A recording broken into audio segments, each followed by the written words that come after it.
Selamat pagi dan salam sejahtera bagi kita semua.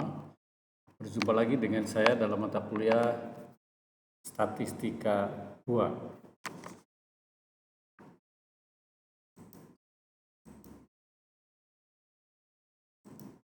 Statistika itu ilmu yang mempelajari cara-cara pengumpulan data, penyajian, analisis, dan pengambilan kesimpulan yang berdasarkan pada data yang terkumpul. Nah, statistika itu dibedakan, ada statistika deskriptif dan ada statistika induktif. Statistik deskriptif itu mempelajari bagaimana mengumpulkan data, kemudian menyajikannya dalam bentuk yang lebih mudah dan lebih cepat dipahami serta dimengerti. Kemudian yang kedua, statistika induktif, yaitu atau sering juga disebut ini statistika inferensial atau statistika probabilitas, yaitu membahas analisis dan penyimpulan dari hasil analisis. Statistik deskriptif seperti pernah kita pelajari dalam statistika 1, itu yang dipelajari adalah tentang distribusi frekuensi, pengukuran nilai-nilai statistik, angka indeks, time series. Statistik induktif atau sering disebut statistik inferensial itu yang akan kita bicarakan nanti ini adalah probabilitas, kurva normal, kemudian sampling dan distribusi sampling. Berikutnya adalah estimasi atau pendugaan harga parameter dan uji hipotesis, baik sederhana perbandingan antara dua nilai. Statistika parametrik, pengambilan kesimpulan keseluruhan populasi yang didasarkan pada data sampel membutuhkan prasyarat atau kondisi tertentu, yaitu parameter dari populasinya mengikuti suatu distribusi tertentu atau distribusi normal, gitu ya, dan mempunyai varian yang homogen, biasa disebut dengan statistik parametrik.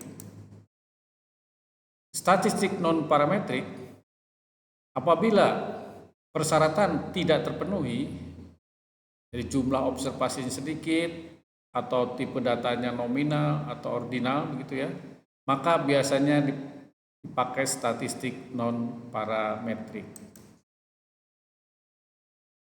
Variabel penelitian dan pengukuran. Yang pertama adalah ukuran nominal, yaitu hanyalah sekedar label atau jenis label, ya, seperti jenis kelamin, jenis pekerjaan, agama yang dipeluk maksud saya, dan daerah asal. Ini ukuran nominal, ya. Jadi hanya sekedar label saja. Kemudian yang berikutnya adalah ukuran ordinal, yaitu ranking paling rendah sampai ke tingkat paling tinggi.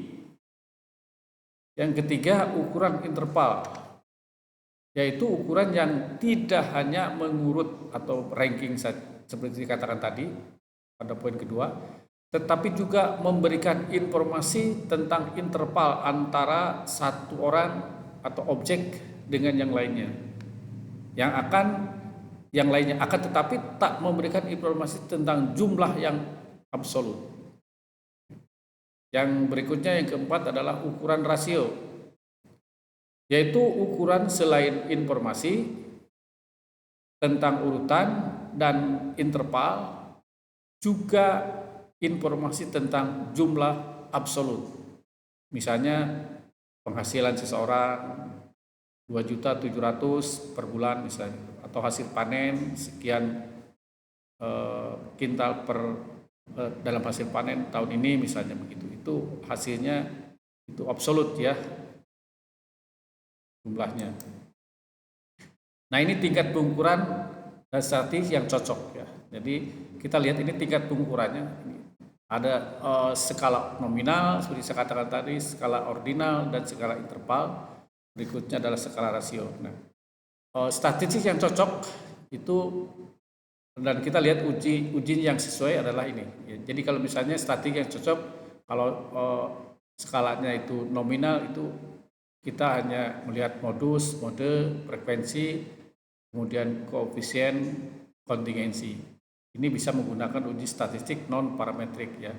Kemudian yang ordinal, yang ranking bertingkat tadi, ini bisa melihat statistiknya yang cocok adalah kita bisa melihat median, kuartil, desil, presentil, kemudian rank Spearman ya, kendal R dan kendal W ya.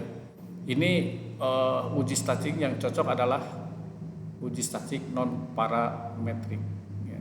Jadi nominal, kalau data itu nominal, skala pengukurannya nominal dan ordinal, itu yang tepat uji statistiknya hanya uji statistik non parametrik.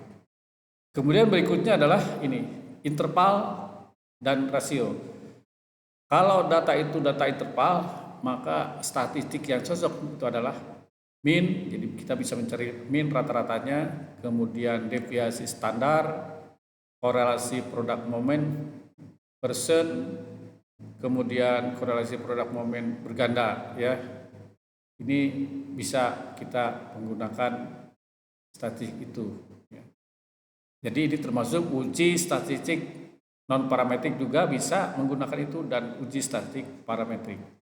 Begitu juga yang rasio itu bisa statistik yang bisa kita gunakan itu min geometrik, koefisien variasi. Kedua pengukuran ini bisa menggunakan uji non parametrik dan juga uji statistik parametrik.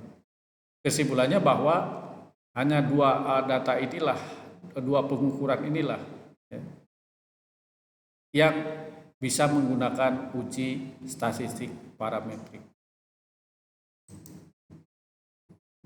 Demikian kuliah pagi ini sebagai pengantar. Terima kasih atas atensinya. Sampai berjumpa lagi minggu depan. Sekali lagi ucapkan terima kasih atas atensinya. Terima kasih.